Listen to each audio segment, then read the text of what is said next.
નમસ્તે વિદ્યાર્થી મિત્રો, ધોરણ 10 ની શરૂઆત પદ્ય 1 જેનું નામ છે સમવદ્ધ્વમ. સમ એટલે સાથે અને વદ્ધ્વમ એટલે બોલવું, એ સાથે બોલવું. હવે આપણે જાણીએ છીએ કે વેદ ચાર છે: ઋગ્વેદ, યજુર્વેદ, સામવેદ અને અથર્વવેદ. તો અથર્વવેદના રચયિતા અથર્વા અને અંગિરા. વેદનું પંથ્ય એટલે મંત્ર. તેવા 5 મંત્રો આપેલા છે જે માનવ જીવન અને સમાજ જીવનનું ઘડતર કરે છે. તો એમાંનો પહેલો શ્લોક: સમગચ્છ્વમ સમવદ્ધ્વમ સમો મનાંસી જાનતા દેવા ભાગમ યથા પૂર્વે સમજાનાના ઉપાસતે.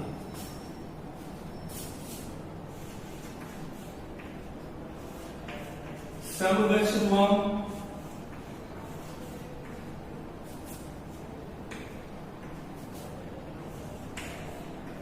સમવદ્ધ્વમ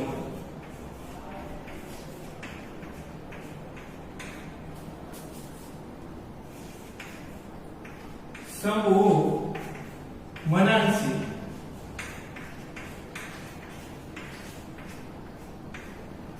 જાણતા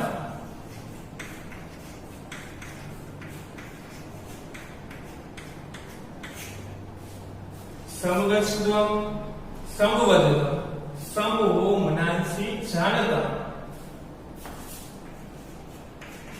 દેવા ભાગમ યથા પૂર્વે સમજાનાના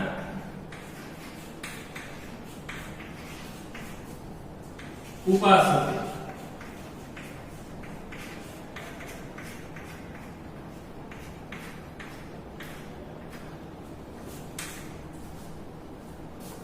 હવે આ શ્લોકની શરૂઆત તો પહેલો શબ્દ લેવાનો કે પૂર્વે.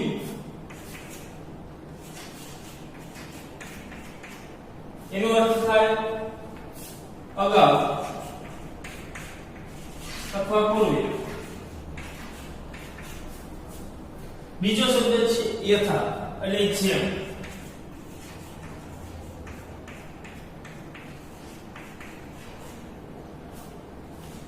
યથા એટલે જેમ.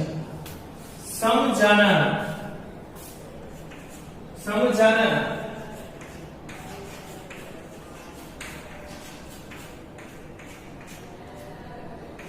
એટલે સારી રીતે જાણતા.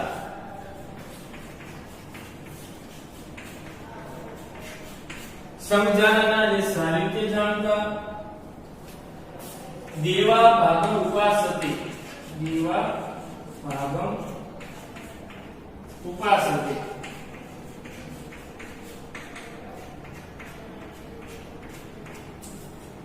એટલે દેવોએ યજ્ઞમાંથી મળેલું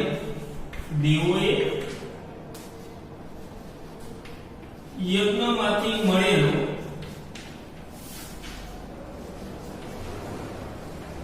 પોતપોતાનો ભાગ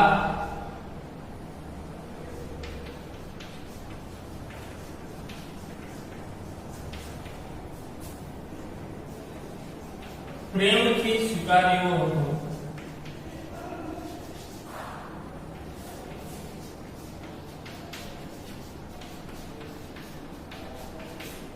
કે દેવોએ યજ્ઞમાંથી મળેલો પોતપોતાનો ભાગ પ્રેમથી સ્વીકાર્યો હતો. હવે શબ્દ મૂકવાનો તથા એટલે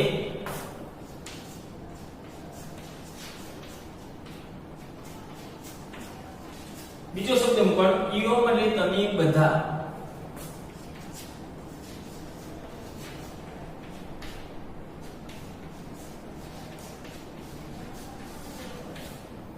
ઈઓ એટલે તમે બધા. હવે શબ્દ છે સમગચ્છ્વમ સમગચ્છ્વમ. સમ એટલે સાથે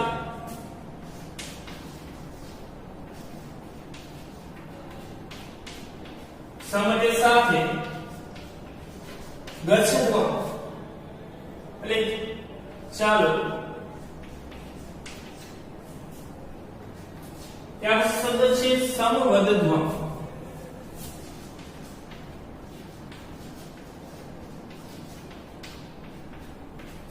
સમ એટલે સાથે,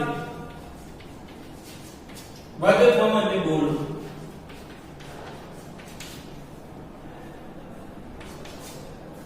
હવે શબ્દ છે વ એટલે તમારા.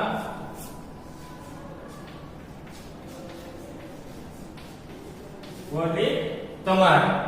મનાંસી એટલે મન.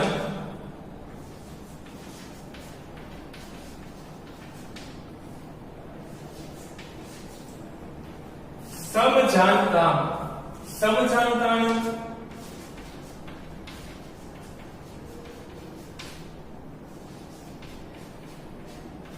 અને એક સરખા બની લો.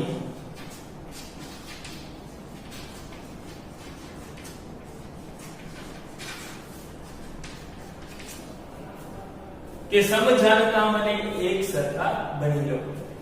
હવે પેલો શબ્દ છે પૂર્વે બે, અગાઉ અથવા પૂર્વે, યથા એટલે જેમ, સમજાના સારી રીતે જાણતા, દેવા ભાગમ ઉપાસતે એટલે દેવોએ યજ્ઞમાંથી મળેલો પોતપોતાનો ભાગ પ્રેમથી સ્વીકાર્યો હતો.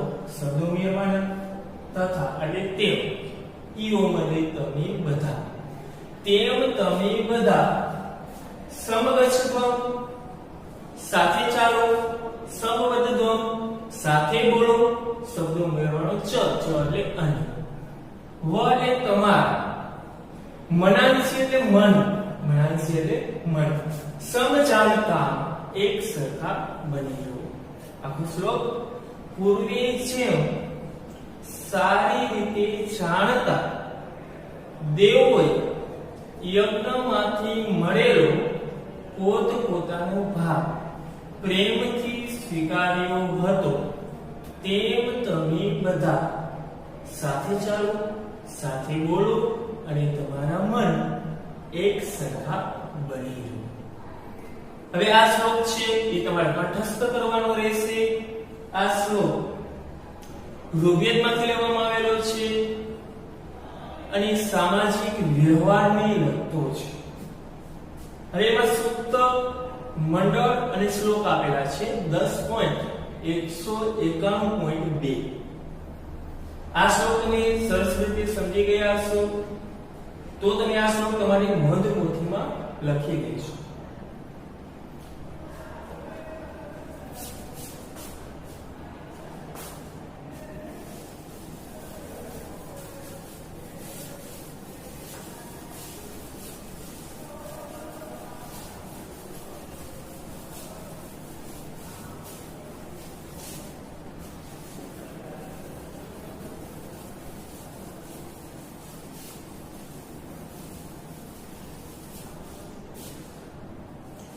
હવે બીજો શ્લોક, વિશ્વાની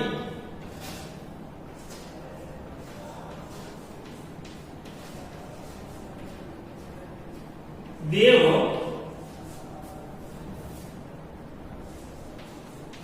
સવિતર દુરિતાની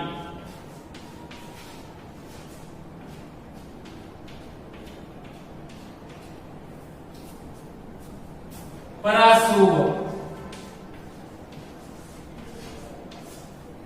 વિશ્વાની દેવ સવિતર દુરિતાની પરાસુવ. યદભદ્રમ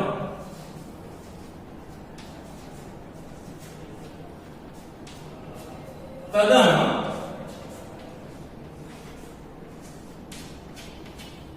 આસુવ.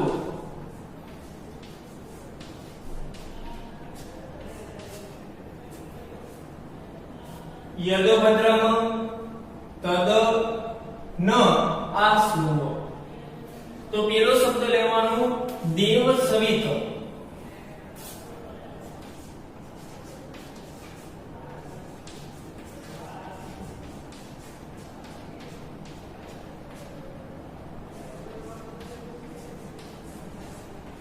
હે સૂર્ય દેવતા देव सवित तो हे सूर्य देवता विश्वानी बीजो शब्द छे विश्वानी विश्वानी એટલે બધા ત્યાર પછી દુરીતાની ત્યાર પછીનો શબ્દ લેવાનો દુરીતાની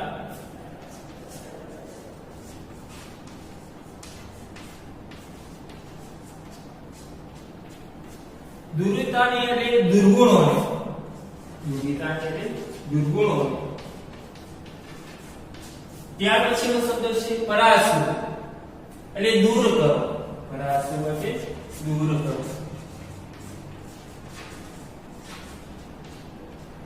પરાસુ એટલે દૂર કરો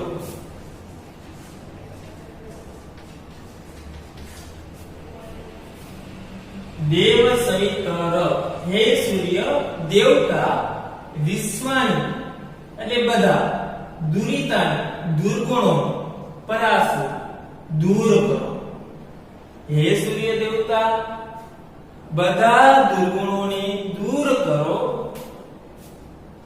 યદ એટલે જે ભદ્ર એટલે શું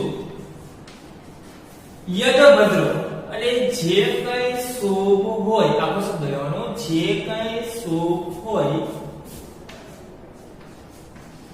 તદ વિગ્રહ થયો શબ્દ તદ તદ દેતી ન એટલે અમની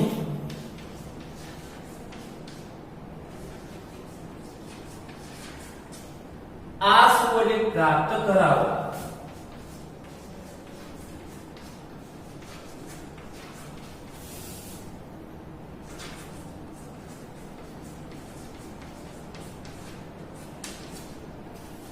જે કઈ શુભ હોય તે અમને પ્રાપ્ત કરાવો યદને જે ત્યાર પછી ભદ્ર માટે શુભ આખો શબ્દ લેવાનો જે કઈ શુભ હોય તદને તે ન એટલે અમને આ શુભ એટલે પ્રાપ્ત કરાવો હે સૂર્ય દેવતા બધા દુર્ગુણોને દૂર કરો જે કઈ શુભ હોય તે અમને પ્રાપ્ત કરાવો ફરીથી પહેલો શબ્દ છે દેવ સવિતર એ ગુજરાતી થાય હે સૂર્ય દેવતા બીજો શબ્દ છે વિશ્વાની એટલે બધા દુરીતાની એટલે દુર્ગુણો પરાસુ દૂર કરો યદ ભદ્રમ જે કઈ શુભ હોય તદ એટલે તે ન એટલે અમને આસુ પ્રાપ્ત કરાવો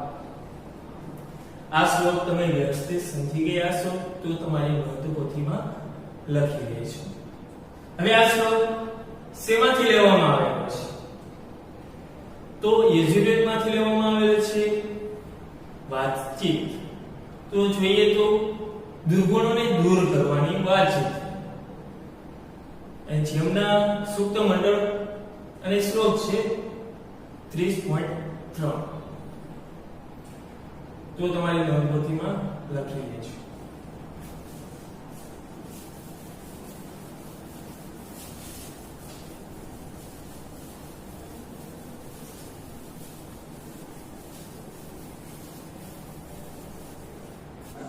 બીજા શ્લોકની શરૂઆત અનુવ્રત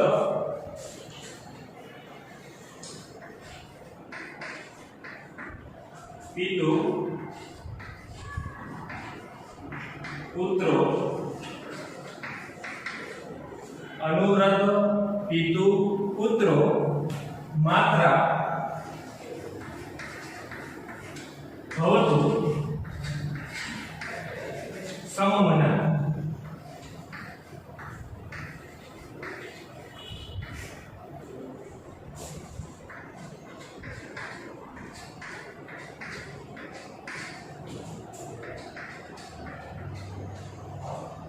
छाया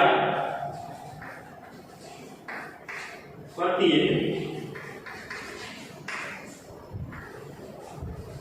मधुमतीनो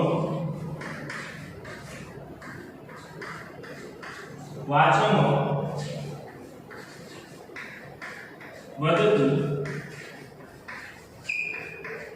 શાંતિવાહક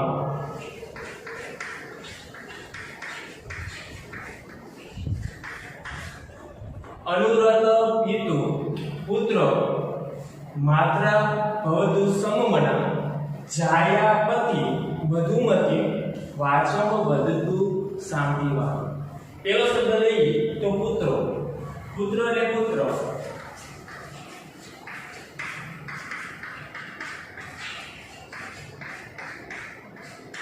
પુત્ર એટલે પુત્ર. પિતુ એટલે પિતા.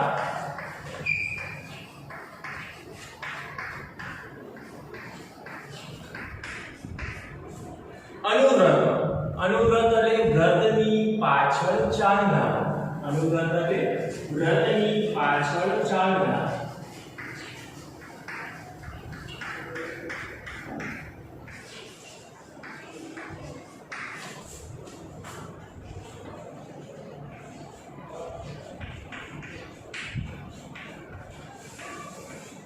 અનુવ્રત એટલે વ્રતની પાછળ ચાલનાર. ત્રણ શબ્દ લઈએ. પુત્ર એટલે પુત્ર, પિતુ એટલે પિતા, અનુવ્રત એટલે વ્રતની પાછળ ચાલનાર, માત્રા એટલે માતા,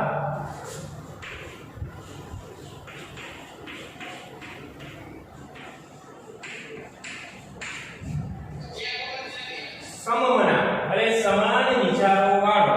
સમમના એટલે સમાન વિચારો વાળો.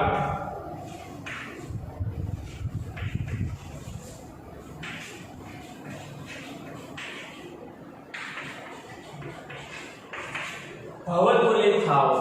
ભવતુ એટલે થાવ.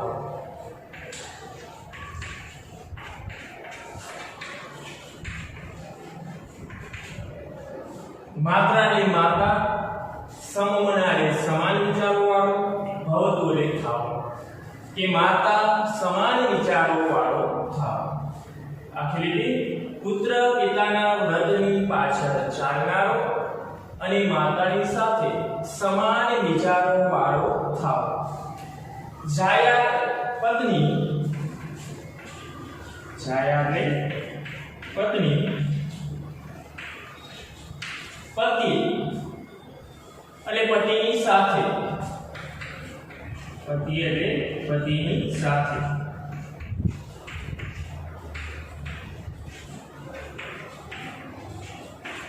મધુમતીમાં એટલે મધુર.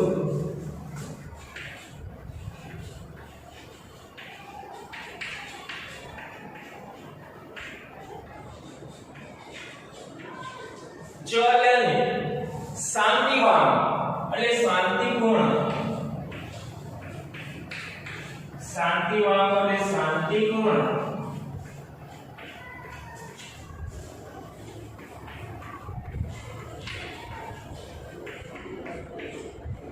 વાચમ એટલે વાણીમાં. વાચમ એટલે વાણીમાં.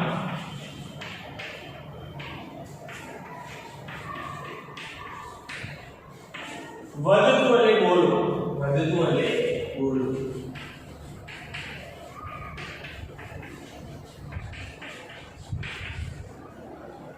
છાયા એટલે પત્ની, પતિ એટલે પતિની સાથે, મધુમતી એટલે મધુર, ચ એટલે અનિ, શાંતિવાવ એટલે શાંતિપૂર્ણ, વાચમ એટલે વાણીમાં અને વધતું એટલે બોલવું. એ પત્ની પતિની સાથે મધુર અને શાંતિપૂર્ણ વાણીમાં બોલવું. આખો શ્લોક જોઈએ.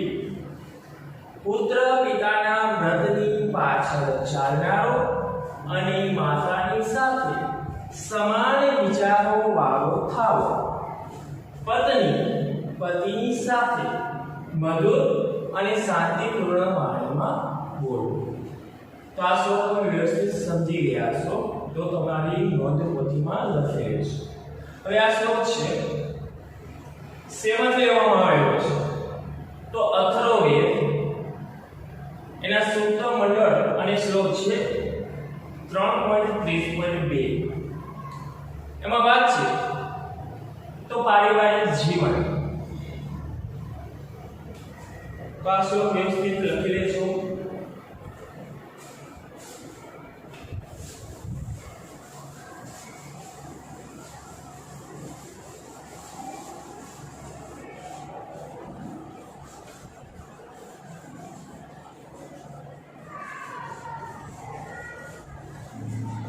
ત્યાર પછીનો શ્લોક જોઈએ આપણે. તો શ્લોક નંબર 4.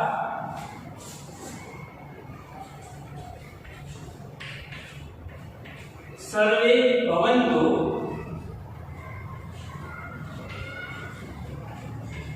સુખીનઃ.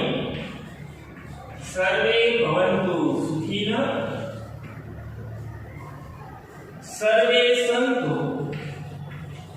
સર્વે સંતુ નિરામયા.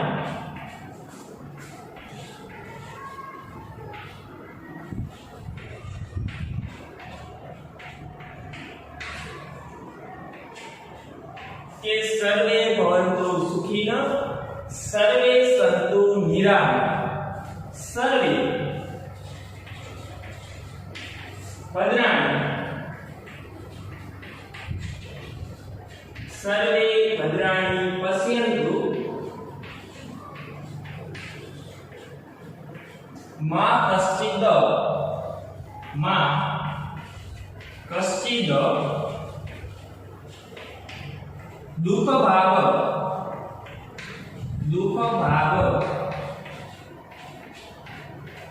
ભવેત. કે સર્વે ભદ્રાણિ પશ્યન્તુ મા કશ્ચિદ દુઃખ ભાગ ભવેત. તો શ્લોકની શરૂઆત પહેલો શબ્દ છે સર્વે. સર્વે એટલે બધા.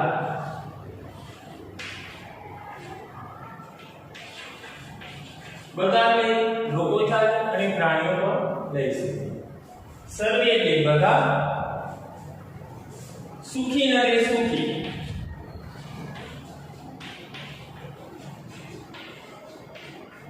સુખી નરે સુખી. કે બધા લોકો સુખી. ભવન્તુ એટલે થાઓ. કે બધા લોકો સુખી થાઓ.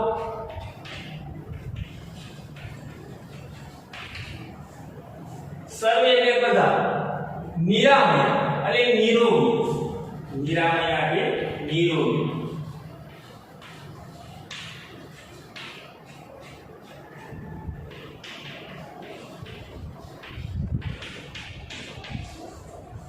અને સંતુલિત થાવ અથવા બનો.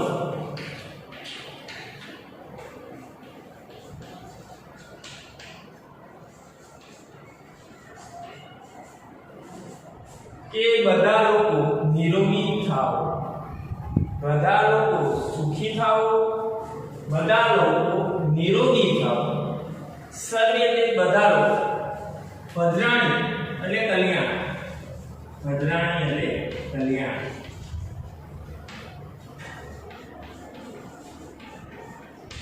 અને પશ્યન્તુ એટલે જુઓ. પશ્યન્તુ એટલે જુઓ.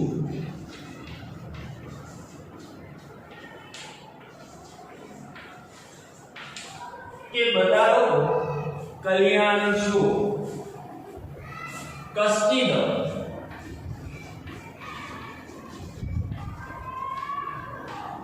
એટલે કોઈ પણ. શબ્દો ઉમેરી શકીએ. માનવ એ કોઈ પણ માનવ. દુઃખ ભાગ એટલે દુઃખી. દુઃખ ભાગ એટલે દુઃખી.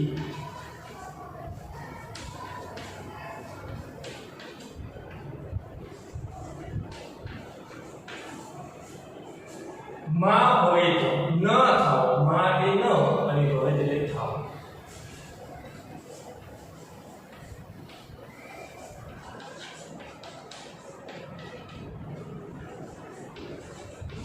માં ભવેત એટલે ન થાવ. કે કોઈ પણ માનવ દુઃખી ન થાવ. કે બધા લોકો સુખી થાવ. બધા લોકો નિરોગી થાવ. બધા લોકો કલ્યાણ છે. કોઈ પણ માનવ દુઃખી ન થાય. તો પેલો શબ્દ સર્વે એટલે બધા લોકો. સુખી ને સુખી. ભવન્તુ એટલે થાવ. સર્વે એટલે બધા લોકો. નિરામયા એટલે નિરોગી. સંતુ એટલે થાવ. સર્વે એટલે બધા લોકો. ભદ્રાણી એટલે કલ્યાણ. અને પશ્યન્તુ એટલે જુઓ. કશ્ચિદ એટલે કોઈ પણ. શબ્દો મેળવવાનો માનવ. દુઃખ ભાગ એટલે દુઃખી. માં ભવેત ન થાવ, કોઈ પણ માનવ દુઃખી ન થાવ, કે બધા લોકો સુખી થાવ, બધા લોકો નિરોગી થાવ, બધા લોકો કલ્યાણ જો, કોઈ પણ માનવ દુઃખી ન થાવ. તો આ શ્લોક તમે વ્યવસ્થિત સમજી ગયા છો. તો આ શ્લોક તમારે નોંધપોથીમાં લખી લેજો અને આ શ્લોક છે એ કંઠસ્થ કરવાનો રહેશે. તો સર્વે ભવન્તુ સુખિનઃ, સર્વે સન્તુ નિરામયા, સર્વે ભદ્રાણિ પશ્યન્તુ, મા કશ્ચિદ દુઃખભાગ ભવેत्. તો હવે ક્યાં પછીનો શ્લોક છે પાંચમો.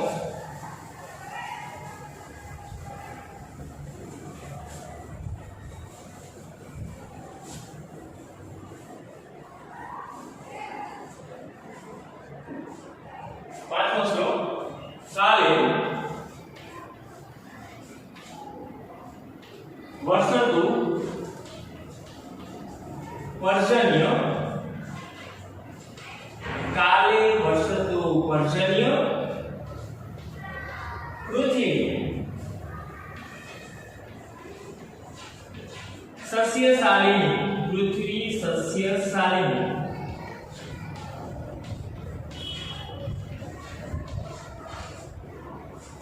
કે કાલે વર્ષતુ પર્જન્ય પૃથ્વી સસ્યશાલિની, દેશોદયમ, દેશોદયમ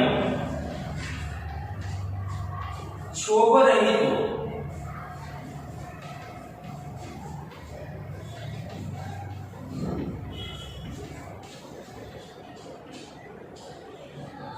દેશોદયમ ક્ષોભરહિતો માનવા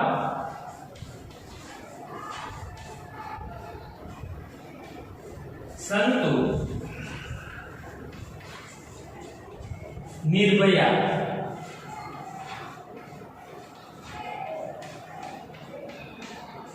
કે કાલે વર્ષતો પર્જન્ય પૃથ્વી સસ્યશાલિની, દેશોદયમ ક્ષોભરહિતો માનવા સંતો નિરામયા.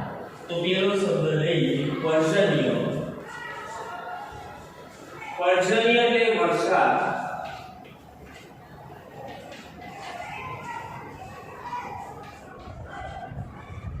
કાલે ને યોગ્ય સમય.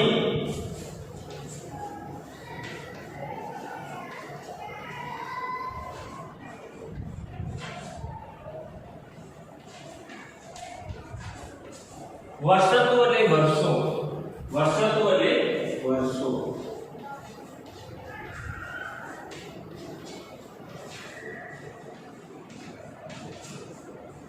કે વરસાદ યોગ્ય સમય વર્ષો. પૃથ્વી એટલે ધરતી,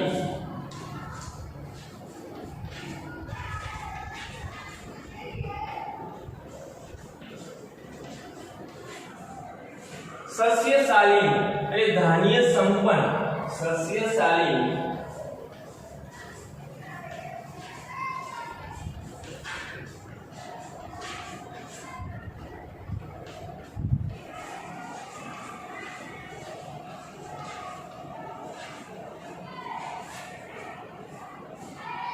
કે ધરતી ધાન્ય સંપન્ન હો. દેશોદયમ, તેમાં શબ્દ છે અયમ એટલે આ.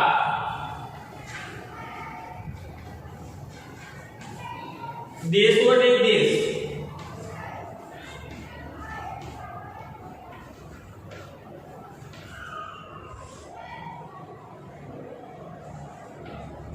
ક્ષોભરહિતો એટલે ગભરાટ વિનાનો, ક્ષોભરહિતો.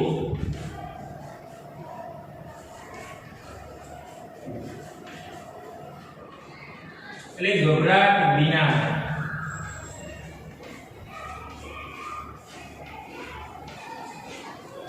બીજો શબ્દ જોઈએ તો ઉદ્વેગ રહિત, ઉદ્વેગ રહિત.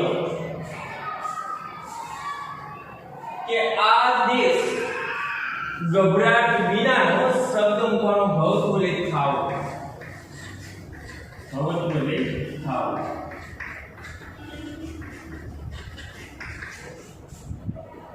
માનવા કે માનવો,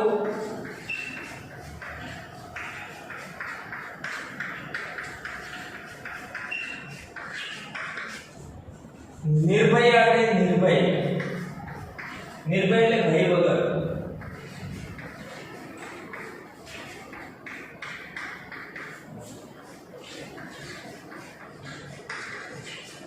સંતો એટલે થાવ અથવા બનવું,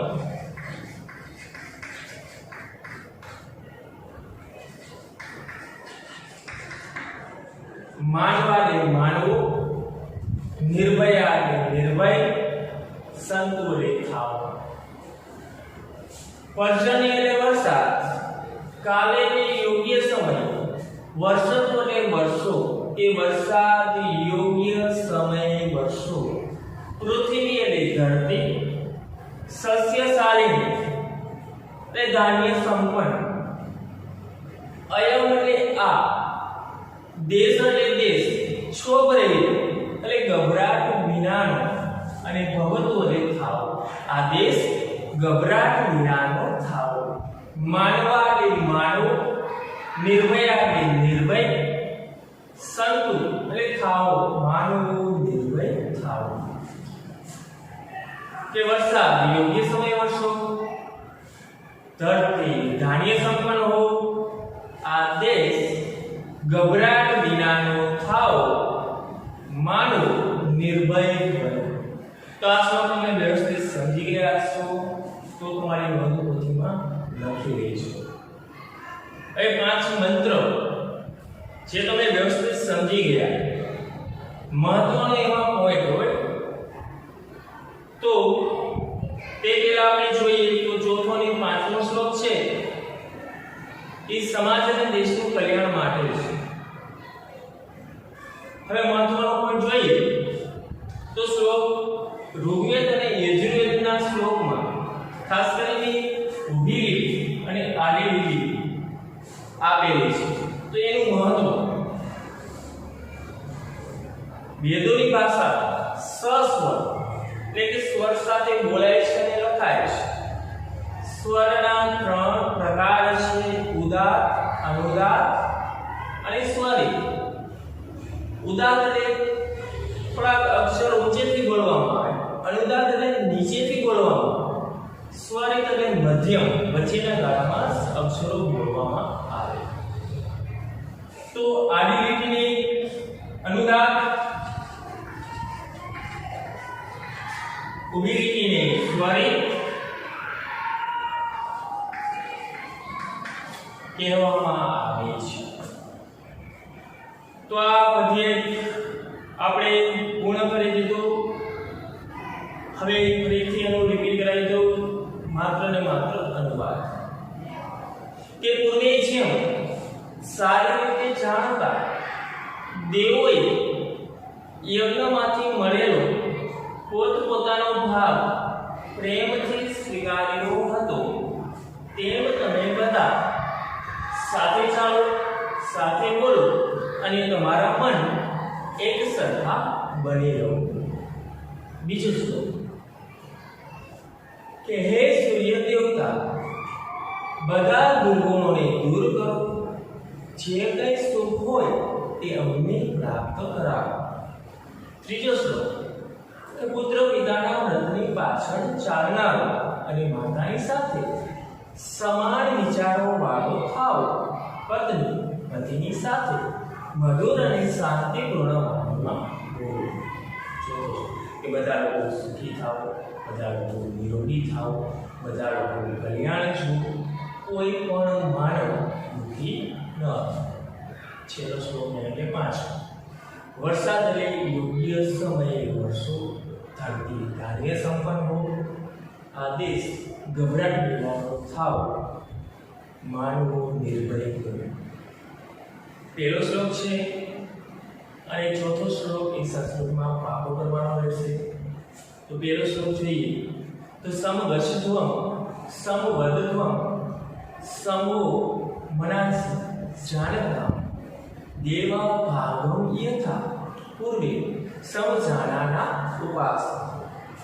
ચોથો શ્લોક સર્વે ભવन्तु સુખિનઃ, સર્વે સંતુ વિક્રામય સર્વે ભદ્રાણિ પશ્યન્તુ મા કશ્ચિત દુઃખ ભાગ ભવેત. તો પદ્ય તમે વ્યવસ્થિત સમજી ગયા. હવે હું સ્વાદેશી તમે જાતે પણ પ્રયાસ કરી શકો. છતાં પણ આગળના લેક્ચરમાં આપણે સ્વાધ્યાય વિશે પણ થોડું સમજીશું.